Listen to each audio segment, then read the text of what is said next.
Hello, and welcome to another ARC review, where I'm reviewing a book that I received an advanced reader copy for. This time we're covering Murderous Faeries by Nicole Brona, the pen name of one of my friends. I did review the first book in this series. This is book 2 of the Midnight Detective Agency. I reviewed the first one of these back in, I think, July of 2023, if I'm not mistaken.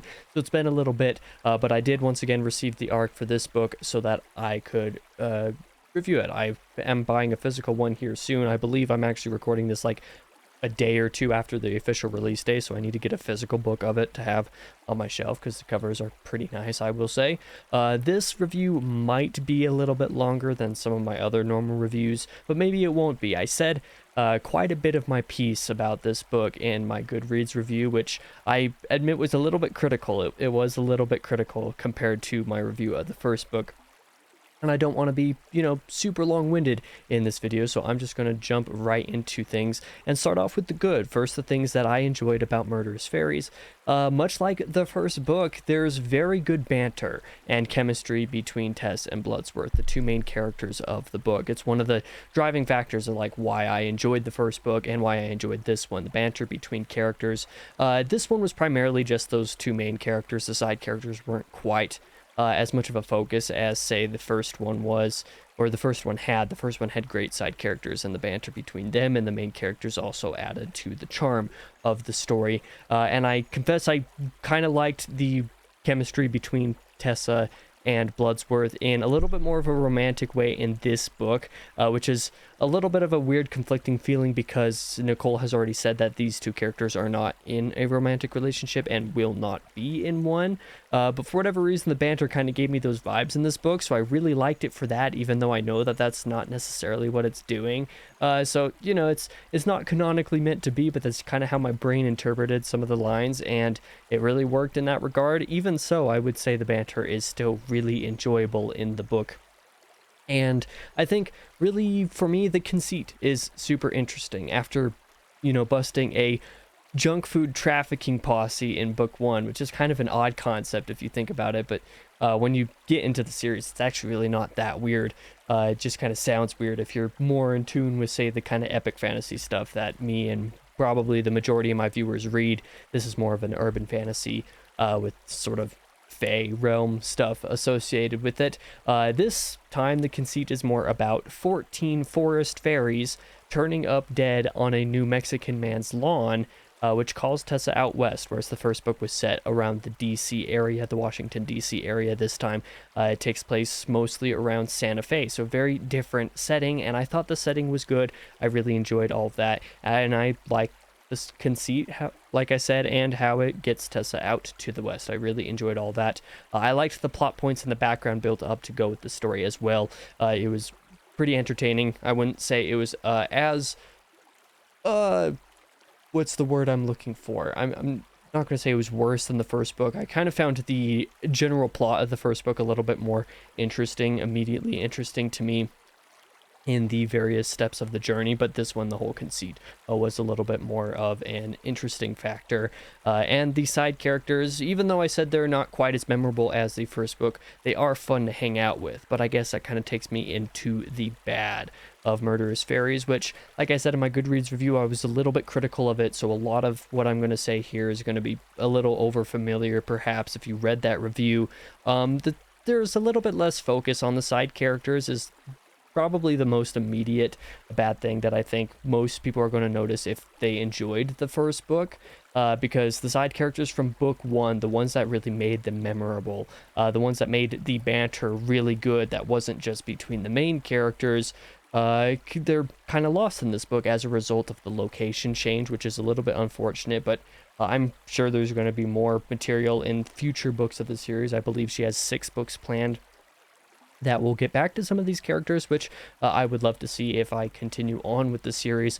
But I think the biggest con of the story for me is I didn't much like the prose this time around personally. I'm by no means a prose snob. I don't like detract points usually specifically because of prose. I read plenty of things that are a wide variety of different prose quality, anywhere from Christopher Rocchio to Robert Jordan to Rick Riordan as, a middle grade YA author. Like, there's a wide range of stuff that I read and enjoy and tolerate. A couple of my favorite books are 127 Hours by Aaron Ralston, an autobiography with not the best writing, because most autobiographies aren't necessarily the greatest writing in the world because they're just written by a random person telling their own story.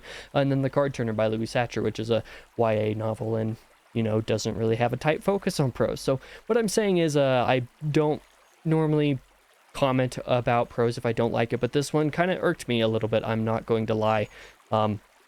I thought it was perfectly serviceable the first time around. I didn't really notice it very much, except for a couple phrases being repeated a bit, like junk food was used very often in the first book because they're busting a junk food operation, a junk food trafficking operation.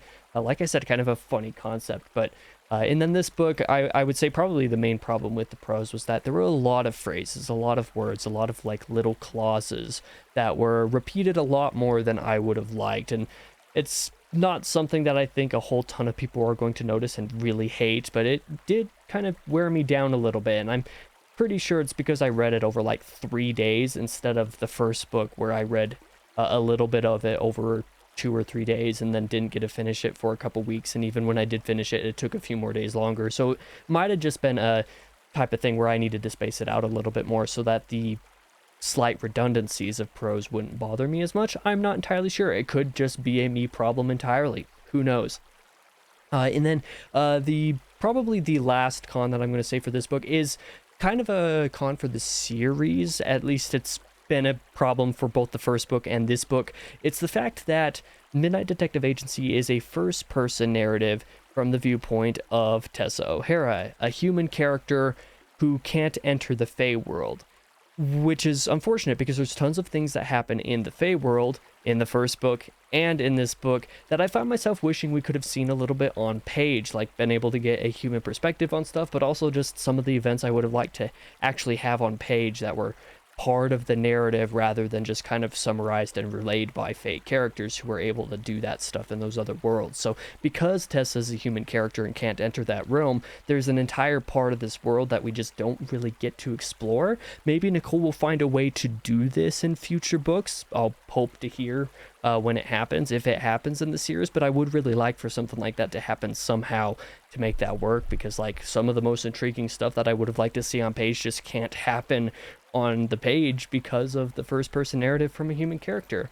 So we'll kind of see what happens with that.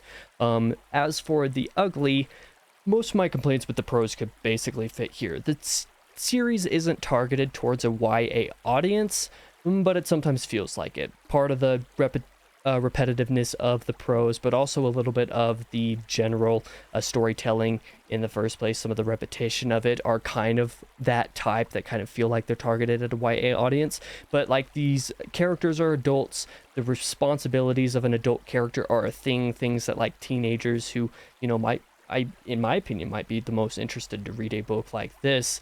They might not relate to Tessa as a character too much because she's in her 20s and is an adult, has her own place, has the responsibilities as such. So, like, teens might not relate to Tessa as a character, but, literal young adults, people who are like 18 and up, probably can still, people who are just recently moved out, whatever. So the main thing is the book feels a little YA-ish, or as if that could have been its targeted audience, even though it's not. So it's just kind of a weird, conflicting thing. It's also maybe part of the reason why the book isn't really meant for me.